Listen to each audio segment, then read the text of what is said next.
Welcome all students.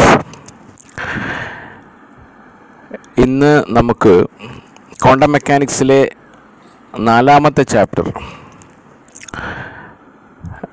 Wave mechanics, അതിലാദ്യത്തെ ടോപ്പിക്കായ classical mechanics is an approximation of quantum mechanics എന്ന വിഷയത്തെക്കുറിച്ച് നമുക്ക് ചർച്ച ചെയ്യാം. ക്വാണ്ടം മെക്കാനിക്സ് ആദ്യമായിട്ടായിരിക്കും നിങ്ങൾ പഠിക്കാൻ പോകുന്നത്. അതുകൊണ്ട് ക്വാണ്ടം മെക്കാനിക്സിൻ്റെ പ്രധാന ഇൻട്രൊഡക്ഷൻ, ആമുഖമായ കാര്യങ്ങൾ ഒന്നാമത്തെ ചാപ്റ്ററുകളിൽ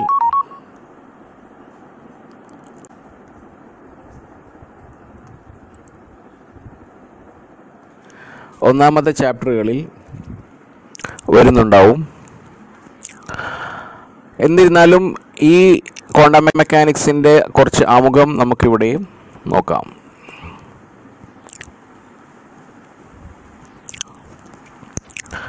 ആദ്യമായി ക്വാണ്ടം മെക്കാനിക്സ് എന്താണ് എന്നതിനെക്കുറിച്ച് മനസ്സിലാക്കാം. ഫിസിക്സ് എന്ന് പറഞ്ഞാൽ നമുക്കറിയാം, പ്രകൃതിയിൽ കാണപ്പെടുന്ന ഓരോ പ്രതിഭാസങ്ങളും, ദ്രവ്യം, അതുപോലെ തന്നെ ഊർജം, റേഡിയേഷൻ, മാറ്റർ ആൻഡ് റേഡിയേഷനിൽ നടക്കുന്ന ഫിനോമിന, അതിനെ എക്സ്പ്ലെയിൻ ചെയ്യുക, അതിനുള്ള തിയറി കണ്ടെത്തുക എന്നുള്ളതാണ് ഫിസിക്സിൻ്റെ ജോലി. അപ്പോൾ വിശദീകരിക്കുക എന്നുള്ളതാണ്, ഓരോ പ്രകൃതി നടക്കുന്ന പ്രതിഭാസങ്ങളെ വിശദീകരിക്കുന്നതിനാണ് ഫിസിക്സ് എന്ന് പറയുന്നത്. എന്നാൽ ഈ 20ാം നൂറ്റാണ്ടിൻ്റെ അവസാനത്തോടു കൂടി നടന്ന പല പരീക്ഷണങ്ങളും ഫിസിക്സിന് വിശദീകരിക്കാൻ കഴിയാതെ വരികയും അങ്ങനെ പുതിയ ഒരു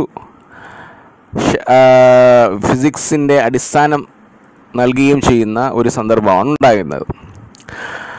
അതായത് നമുക്കിങ്ങനെ നോക്കാം, മാറ്ററിൻ്റെ ഡുവൽ നേച്ചർ, ദ്രവ്യത്തിൻ്റെ ദ്വൈത സ്വഭാവം, അത് അറ്റോമിക് സ്കെയിലാണെങ്കിലും ശരി, മാക്രോസ്കോപ്പിക് സ്കെയിലാണെങ്കിലും ശരി, അതിനൊരു വിശദീകരണം നൽകുന്ന ഒരു ഭൗതിക ശാസ്ത്ര, ഒരു ഫിസിക്സാണ് ക്വാണ്ടം മെക്കാനിക്സ് അല്ലെങ്കിൽ ക്വാണ്ടം ഫിസിക്സ് എന്ന് പറയുന്നത്. അപ്പം microscopically as well as macroscopically explain things on the basis of the dual nature of matter. അതായത് ക്ലാസിക്കൽ ഫിസിക്സിന് വിശദീകരിക്കാൻ കഴിയാത്ത അറ്റോമിക്, സബ് അറ്റോമിക് പ്രവർത്തനങ്ങൾ, അതായത് അറ്റോമിക് സ്കെയിലിൽ നടക്കുന്ന ഫിനോമിന വിശദീകരിക്കാൻ വേണ്ടിയാണ് യഥാർത്ഥത്തിൽ ക്വാണ്ടം മെക്കാനിക്സ് നിർമ്മിച്ചിട്ടുള്ളത്.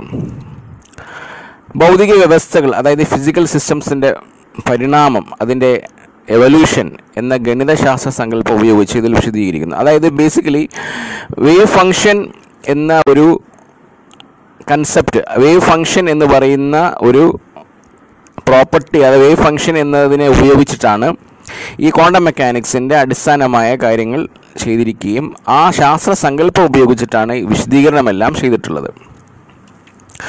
ഒന്നുകൂടി വ്യക്തമാക്കി പറയുകയാണെങ്കിൽ, അതായത് വേവ് ഫംഗ്ഷൻ, അതായത് ഞാൻ പറഞ്ഞു ക്വാണ്ടം മെക്കാനിക്സിലെ അടിസ്ഥാനമായ ഒരു സങ്കല്പം, മാത്തമാറ്റിക്കൽ കൺസെപ്റ്റാണ് വേവ് ഫംഗ്ഷൻ എന്ന് പറയുന്നത്. അത് ഉപയോഗിച്ച് ഒരു സിസ്റ്റം എന്ന് പറയുന്നത് ഒരു ആറ്റമാകാം, അല്ലെങ്കിൽ ഒരു മോളിക്യൂളാകാം, ഒരു പ്രത്യേക സമയത്ത് ഒരു പ്രത്യേക അവസ്ഥയിൽ കാണപ്പെടാനുള്ള സാധ്യത പ്രവചിക്കാൻ സാധിക്കും എന്നുള്ളതാണ് ഈ ക്വാണ്ടം മെക്കാനിക്സിൻ്റെ ഒരു പ്രത്യേകത. ക്വാണ്ടം മെക്കാനിക്സിൽ ആദ്യമായി നമ്മൾ മനസ്സിലാക്കേണ്ടത്, ഒരു സിസ്റ്റത്തിനെ എക്സ്പ്ലെയിൻ ചെയ്യുന്നത്, അല്ലെങ്കിൽ അതിനെ ഒരു മൈക്രോസ്കോപ്പിക് സിസ്റ്റത്തിനെ ഡിസ്ക്രൈബ് ചെയ്യുന്നത് ഒരു വേവ് ഫംഗ്ഷൻ ഉപയോഗിച്ചിട്ടാണ്. വേവ് ഫംഗ്ഷൻ എന്ന് പറയുന്നത് ഒരു മാത്തമാറ്റിക്കൽ കൺസെപ്റ്റാണ്, ആ ഒരു ഫംഗ്ഷനാണത്. ആ ഫംഗ്ഷൻ്റെ പ്രത്യേകത, ആ ഫംഗ്ഷൻ ഉപയോഗിച്ച് നമുക്ക് ഒരു സിസ്റ്റം ഒരു പ്രത്യേക സമയത്ത് ഒരു പ്രത്യേക അവസ്ഥയിൽ കാണപ്പെടാനുള്ള സാധ്യത പ്രവചിക്കാനുള്ള കഴിവ് ഈ വേവ് ഫംഗ്ഷനുണ്ട്. അതുമാത്രമല്ല, ഒരു ഫിസിക്കൽ സിസ്റ്റത്തിൻ്റെ പ്രോപ്പർട്ടീസ് അളക്കുമ്പോൾ വേവ് ഫംഗ്ഷനിൽ ഉണ്ടാകുന്ന മാറ്റം ക്വാണ്ടം മെക്കാനിക്സിലെ ഒരു പ്രശസ്തമായ അനിശ്ചിതത്വത്തിലേക്ക് നയിക്കുന്നു. അത് നമ്മൾ പിന്നീട് പഠിക്കാൻ വരുന്ന കാര്യങ്ങളാണ്. ഏതായിരുന്നാലും ആറ്റം, ഇലക്ട്രോൺ, പ്രോട്ടോൺ തുടങ്ങിയ അറ്റോമിക് അല്ലെങ്കിൽ സബ് അറ്റോമിക് തലത്തിലുള്ള കണങ്ങളുടെ ബല ഫിസിക്സാണ് നമ്മൾ കൂടുതലായും ക്വാണ്ടം മെക്കാനിക്സിൽ നമ്മൾ പഠിക്കുന്നത്. അപ്പോൾ ക്വാണ്ടം മെക്കാനിക്സ് കൂടുതലും നമ്മൾ ചർച്ച ചെയ്യുന്നത് സബ് അറ്റോമിക് പാർട്ടിക്കിൾസ് ആയിരിക്കും. ഉദാഹരണം, ഇപ്പം നമ്മൾ ക്വാണ്ടം മെക്കാനിക്സിൽ നമ്മൾ എടുത്തു നോക്കിയാൽ അറ്റോമിക് സ്കെയിലിലുള്ള phenomena, for example photo electric effect, Bohr atomic model, ഇങ്ങനെയുള്ള കാര്യങ്ങളാണ് എന്താണ് ക്വാണ്ടം മെക്കാനിക്സ് ഉണ്ടാകാൻ തന്നെ കാരണം ഇതുപോലുള്ള അറ്റോമിക് സ്കെയിലുള്ള എക്സ്പ്ലനേഷൻ ക്ലാസിക്കൽ മെക്കാനിക്സിന് കൊടുക്കാൻ പറ്റാത്തത് കൊണ്ടാണ്. അപ്പോൾ അതുകൊണ്ടാണ് മാക്രോസ്കോപ്പിക്, അതായത് മാക്രോസ്കോപ്പിക് എന്ന് പറഞ്ഞു കഴിഞ്ഞാൽ ഒരു മൈക്രോസ്കോപ്പിക് അല്ലാത്ത, അതായത് ബൾക്ക് മാറ്റർ, വലിയ ഒരു സിസ്റ്റം, അതായത് മൈക്രോസ്കോപ്പിക് വെച്ചാൽ അറ്റോമിക് സ്കെയിൽ അല്ലാത്ത ഒരു കൂടുതൽ ആറ്റങ്ങളുള്ള ഒരു സിസ്റ്റം, ആ മാക്രോസ്കോപ്പിക് സിസ്റ്റം എന്താണ്, അങ്ങനെയുള്ള പ്രതിഭാസങ്ങളെ വിശദീകരിക്കാൻ, ചില മാക്രോസ്കോപ്പിക് പ്രതിഭാസങ്ങളെ വിശദീകരിക്കാൻ ക്വാണ്ടം മെക്കാനിക്സിന് മാത്രമേ സാധിച്ചിട്ടുള്ളൂ. എല്ലാ അറ്റോമിക് സ്കെയിലിലെ പ്രതിഭാസം വിശദീകരിക്കാൻ ക്വാണ്ടം മെക്കാനിക്സിന് മാത്രമേ സാധിച്ചിട്ടുള്ളൂ. അങ്ങനെയാണ് ഈ ക്വാണ്ടം മെക്കാനിക്സ് രൂപപ്പെട്ടിട്ടുള്ളത്. എന്താണ് ഈ ക്വാണ്ടം മെക്കാനിക്സിൻ്റെ അടിസ്ഥാനം എന്ന് ചോദിച്ചു കഴിഞ്ഞാൽ മാക്സ് പ്ലാങ്കിൻ്റെ ക്വാണ്ടം തിയറിയാണ്. ക്വാണ്ടം തിയറി, മാക്സ് പ്ലാങ്കിൻ്റെ ക്വാണ്ടം തിയറി പറയുന്നത്, according to Max Planck's quantum theory, energy of a radiation is not continuous according in classical physics. ക്ലാസിക്കൽ ഫിസിക്സിൽ പറയുന്നത് പോലെ ഒരു റേഡിയേഷൻ, ഒരു തരംഗത്തിൻ്റെ ഊർജം എന്ന് പറയുന്നത് കണ്ടിന്യൂസ് അല്ല, അതായത് അനുസ്യൂതമല്ല, മറിച്ച് അത് ചെറു പൊതികളായിട്ടാണ് കൈമാറ്റം ചെയ്യപ്പെടുന്നത്. Energy is transferred or absorbed or emitted in pact of energy in terms of packets അല്ലെങ്കിൽ യൂണിറ്റ്സ്. ഇതിനെയാണ് ക്വാണ്ടം തിയറി എന്ന് പറയുന്നത്. അപ്പോൾ എനർജി ആയിക്കോട്ടെ, ആംഗുലർ മൊമെൻറ്റം ആയിക്കൊള്ളട്ടെ, ഇതേപോലെ ക്വാണ്ടൈസ്ഡ് ആണ് എന്നാണ് ഈ പ്ലാങ്ക്സ് ക്വാണ്ടം തിയറി പറയുന്നത്. ഇനി നമുക്ക് നോക്കാം, ഈ ന്യൂട്ടോണിയൻ മെക്കാനിക്സ് ഈസ് നമുക്കറിയാം ബേസ്ഡ് ഓൺ ന്യൂട്ടൺസ് തിയറി, അല്ലെങ്കിൽ ക്ലാസിക്കൽ മെക്കാനിക്സിൻ്റെ ചില പരിമിതികളാണ്. അതിൽ കുറേ പരിമിതികളുണ്ട്. എന്തൊക്കെയാണെന്ന് വെച്ച് കഴിഞ്ഞാൽ, ക്വാണ്ടം മെക്കാനിക്സിൻ്റെ വികാസത്തിന് കളമൊരുക്കിയത് ഈ പരിമിതികളായിരുന്നു. ന്യൂട്ടൻ്റെ ചലന നിയമങ്ങൾ ആധാരമാക്കി വികസിപ്പിച്ചത് ന്യൂട്ടോണിയൻ ഫിസിക്സ്. അപ്പോൾ അതിനെല്ലാം ആ കൺസെപ്റ്റുകൾ ഉപയോഗിച്ച് ഫോട്ടോ ഇലക്ട്രിക് എഫക്റ്റ്, അതുപോലെ തന്നെ സ്പെസിഫിക് കപ്പാസിറ്റി ഓഫ് മാറ്റർ, അങ്ങനെയുള്ള കുറച്ച് ഫിസിക്കൽ ഫിനോമിന ബോർ ആറ്റം മോഡലൊന്നും എക്സ്പ്ലെയിൻ ചെയ്യാൻ സാധിക്കാതെ വരികയും, അങ്ങനെയാണ് ഈ പുതിയ ഒരു അടിസ്ഥാനം തന്നെ മാറ്റിമറിക്കേണ്ട ആവശ്യകത ഉണ്ടാവുകയും ചെയ്തു. ഇനി നമുക്ക് ഈ ക്വാണ്ടം മെക്കാനിക്സിൻ്റെ രണ്ട് മാത്തമാറ്റിക്കൽ വേർഷൻസ് ആണ്. ഒന്ന് ഷ്രോഡിംഗർ വേർഷൻ എന്ന ഓസ്ട്രിയക്കാരൻ സയൻറ്റിസ്റ്റ് ഉപയോഗിക്കുന്ന വേവ് മെക്കാനിക്സ്, അതുപോലെ ഹെയ്സൻബർഗിൻ്റെ മെട്രിക്സ് മെക്കാനിക്സ്. അങ്ങനെ രണ്ട് മാത്തമാറ്റിക്കൽ വേർഷൻസ് ആണ് എന്തിനുള്ളത്, ക്വാണ്ടം മെക്കാനിക്സിനുള്ളത്. ഇനി വേറൊരു കാര്യം പറഞ്ഞാൽ, പോൾ എം ഡിറാക്ക് എന്ന് പറയുന്ന ഒരു ബ്രിട്ടീഷ് സയൻറ്റിസ്റ്റാണ് യഥാർത്ഥത്തിൽ ഈ രണ്ടും കൂടെ ഒരു കുടക്കീഴിൽ കൊണ്ടുവരികയുണ്ടായി. അതിനുശേഷം ഈ മാത്തമാറ്റിക്കൽ ഫോർമുലേഷൻ, ഏറ്റവും പ്രധാനം ഫെയ്മാൻ പാത്ത് ഇൻ്റഗ്രൽ നിർമ്മിതി, ഇതുപോലുള്ള കാര്യങ്ങൾ നമ്മൾ ഹയർ ക്ലാസ്സുകളിൽ നടന്നിട്ടുണ്ട്. കാരണം ക്വാണ്ടം മെക്കാനിക്സ് ഉണ്ടായതിനു ശേഷം ഉണ്ടായ മാത്തമാറ്റിക്കൽ ഡെവലപ്മെൻറ്റ്സ് ഈ അവസാനം ക്വാണ്ടം ഫീൽഡ് തിയറിയിലേക്ക് വരെ എത്തിക്കുകയുണ്ടായി. അത് നമ്മൾ പിന്നീട് മനസ്സിലാക്കാവുന്നതാണ്. ഇപ്പോൾ ഈ സ്ലൈഡിൽ നമുക്ക് കാണാൻ സാധിക്കും, എക്സ് ആക്സിസിൽ സ്പീഡും വൈ ആക്സിസിൽ സൈസുമാണ്, പാർട്ടിക്കിൾ സൈസുമാണ്. അപ്പോൾ സ്പീഡ് കുറഞ്ഞ സൈസ്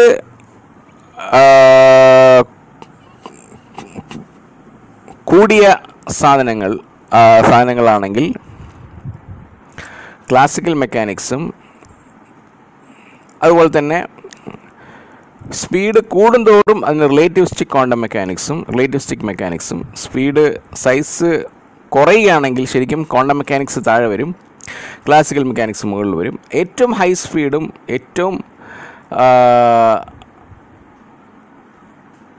ഏറ്റവും സൈസ് കുറവും ഏറ്റവും ഹൈ സ്പീഡും ആണെങ്കിൽ ക്വാണ്ടം ഫീൽഡ് തിയറി ആണ് ഉപയോഗിക്കേണ്ടത്. സോ ഇത്രയും കാര്യങ്ങൾ മനസ്സിലാക്കിക്കൊണ്ട് നമ്മൾ നമ്മുടെ ടോപ്പിക്കിലേക്ക് കടക്കാം. So what is the difference between Newtonian mechanics and quantum mechanics? So the fundamental difference between classical mechanics and quantum mechanics lies in what they describe. എന്താണ് അവർ എക്സ്പ്ലെയിൻ ചെയ്യുന്നത് എന്നതിലാണ് അവർ വ്യത്യാസപ്പെട്ടിരിക്കുന്നത്. ക്ലാസിക്കൽ മെക്കാനിക്സിൽ the future history of a particle is completely determined by its initial position and momentum together with the forces that act upon it. നമ്മൾ മനസ്സിലാക്കേണ്ടത് classical മെക്കാനിക്സിൽ ഒരു പാർട്ടിക്കിളിൻ്റെ അതായത് ഒരു വസ്തുവിൻ്റെ അല്ലെങ്കിൽ ഒരു കണികത്തിൻ്റെ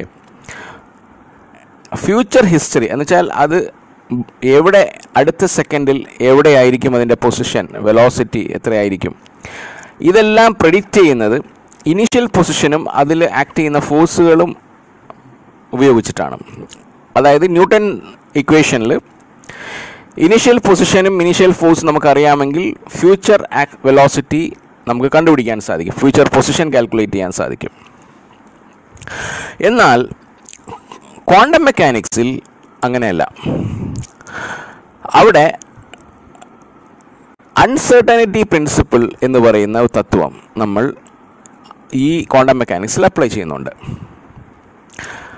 the nature of N observable quantity is different in the atomic scale. എന്താണെന്ന് നോക്കാം.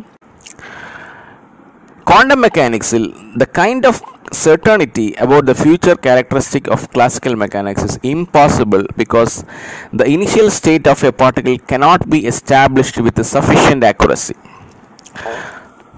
അതായത് അൺസർട്ടനിറ്റി പ്രിൻസിപ്പിൾ അനുസരിച്ച് നമ്മൾ ഇനിഷ്യൽ സ്റ്റേറ്റ് ഒരു പാർട്ടിക്കിളിൻ്റെ ആദ്യത്തെ പൊസിഷൻ വളരെ ആക്യുറേറ്റ് ആയിട്ട് നമുക്ക് എന്ത് ചെയ്യാൻ പറ്റില്ല, മെഷർ ചെയ്യാൻ പറ്റില്ല. Only for a sub atomic particle. ഒരു ക്രിക്കറ്റ് ബോളിൻ്റെ പൊസിഷൻ നമുക്ക് പറയാൻ സാധിക്കും ആക്യുറേറ്റ് ആയിട്ട്, പക്ഷേ ഒരു ഇലക്ട്രോണിൻ്റെ പൊസിഷൻ നമുക്ക് ആക്യുറേറ്റ് ആയിട്ട് പറയാൻ സാധിക്കില്ല ഡ്യൂ ടു അൺസർട്ടനിറ്റി പ്രിൻസിപ്പിൾ. അതുകൊണ്ട് വളരെയധികം കെയർഫുള്ളായിട്ട് വേണം അറ്റോമിക് സ്കെയിലിലെ എന്ത് ചെയ്യുന്നത്, കോസ് ആൻഡ് എഫക്റ്റ് റിലേറ്റഡ് ആണെങ്കിൽ പോലും അതിനെ ഇൻ്റർപ്രറ്റ് ചെയ്യാൻ അത്ര എളുപ്പമല്ല. ഏതുപോലെ മാക്രോസ്കോപ്പിക് ഒരു ക്രിക്കറ്റ് ബോളിൻ്റെ പൊസിഷൻ അല്ലെങ്കിൽ ഒരു കാറിൻ്റെ പൊസിഷൻ പറയുന്ന അത്ര എളുപ്പമല്ല ഒരു ആറ്റത്തിലെ ഇലക്ട്രോണിൻ്റെ പൊസിഷനും വെലോസിറ്റിയും പറയുക. പക്ഷേ ഇവിടെ നോക്കേണ്ടത് ക്വാണ്ടം മെക്കാനിക്സിൽ ഇങ്ങനത്തെ അറ്റോമിക് പാർട്ടിക്കിൾസിനെ ഹാൻഡിൽ ചെയ്യാൻ വേണ്ടി നമ്മൾ പ്രോബബിലിറ്റീസ് ആണ് ഉപയോഗിക്കുന്നത്. For example, the radius of N electrons orbit in A ground state hydrogen atom is always 5.3 into 10⁻⁻11 meter as the Bohr theory does. Quantum mechanics states that this is the most probable radius. അതായത് classical മെക്കാനിക്സിൽ ഒരു electron ഓർബിറ്റിൻ്റെ radius perfectly ഒരു constant ആയിട്ട് നമുക്ക് പറയാൻ സാധിക്കും. പക്ഷേ quantum മെക്കാനിക്സിൽ അത് ഒരു ഫിക്സഡ് അല്ല, മറിച്ച് അതൊരു one of the most probable radius ആയിരിക്കും, because it can vary, the radius can vary. That radius is the most probable radius according to that situation. In our example, in a suitable experiment, most trials will yield different value, either larger or smaller, but the value most likely to be found is this value. പക്ഷേ അങ്ങനെ നമ്മൾ നോക്കുമ്പോൾ classical mechanics വളരെ perfect ആയിട്ട് തരുന്നു, പക്ഷേ quantum mechanics നമുക്ക് probability മാത്രമേ തരുന്നുള്ളൂ. അങ്ങനെ നോക്കുമ്പോൾ നമ്മൾ വിചാരിക്കും ക്ലാസിക്കൽ മെക്കാനിക്സിനേക്കാളും ഒരു പവർഫുൾ അല്ല, is not a good substitute എന്ന് വിചാരിക്കും. അങ്ങനെ തോന്നാം. Might seem quantum mechanics might be a poor substitute. But അവസാനിക്കുന്ന എന്താണെന്ന് വെച്ച് കഴിഞ്ഞാൽ classical mechanics turns out to be just an approximate version of quantum mechanics. യഥാർത്ഥത്തിൽ ക്ലാസിക്കൽ മെക്കാനിക്സ് എന്ന് പറയുന്നത് ക്വാണ്ടം മെക്കാനിക്സ് എന്ന് പറയുന്ന യഥാർത്ഥമായ ultimate basic mechanics, basic physics, ultimately the basic ultimate physics ആയ ക്വാണ്ടം മെക്കാനിക്സിൻ്റെ ഒരു ചെറിയ അപ്രോക്സിമേഷൻ മാത്രമാണ് ന്യൂട്ടോണിയൻ മെക്കാനിക്സ് നമുക്ക് മനസ്സിലാക്കാൻ സാധിക്കും. കാരണം ക്ലാസിക്കൽ മെക്കാനിക്സിൽ നമ്മൾ ഈ കാണുന്ന സെർട്ടണിറ്റി, അതായത് മാക്രോസ്കോപ്പിക് ബോഡി, അതായത് ഒരു ക്രിക്കറ്റ് ബോളിൻ്റെ പൊസിഷൻ നമുക്ക് പറയാൻ സാധിക്കുന്നത് അത് വെറും ഒരു ഇല്യൂഷൻ മാത്രമാണ്. അത് ഒരു പർട്ടിക്കുലർ കണ്ടീഷനിൽ മാത്രം, അതായത് മാക്രോസ്കോപ്പിക് ആയതുകൊണ്ട് മാത്രം നമുക്ക് തോന്നുന്നതാണ്. അത് യഥാർത്ഥത്തിൽ ഒരു ഇല്യൂഷനാണെന്ന് പിന്നെ മനസ്സിലാവും. മാത്രമല്ല, it is due to apparent എന്ന് വെച്ചാൽ നമുക്ക് തോന്നുന്നു agreement with the experiment occurs because ordinary objects consist of so many individual atoms that departures from the average behaviour are unnoticeable. Macroscopic body എടുത്താൽ, ഒരു ക്രിക്കറ്റ് ബോൾ എടുത്താൽ അതിൽ lakhs of atoms ഉണ്ടാവും. അവരുടെ എല്ലാം departure from the average behaviour നമുക്ക് അൺനോട്ടീസബിൾ ആണ്. Instead of two sets of physical principles, one for the macro world and one for the micro world, there is only the single set included in quantum mechanics. അപ്പോൾ Newtonian mechanics big പാർട്ടിക്കിൾസിനും quantum mechanics small പാർട്ടിക്കിൾസിനും വേണ്ടി രണ്ട് different physics വെച്ചിരിക്കുന്നു. അതിന് പകരം യഥാർത്ഥത്തിൽ quantum മെക്കാനിക്സിൽ നമ്മൾ എന്ത് ചെയ്യുന്നില്ല, ക്വാണ്ടം മെക്കാനിക്സിൽ എന്ത് ചെയ്തു, there is only the single set included in quantum mechanics, where that means we say that the quantum mechanics will approximately become, it will become classical mechanics in the limit of macroscopic bodies. So with this we will stop here, and in the next video we will discuss about what is a wave function and how the wave function is used in quantum mechanics and how it is describing a system in quantum mechanics in the coming videos. Thank you.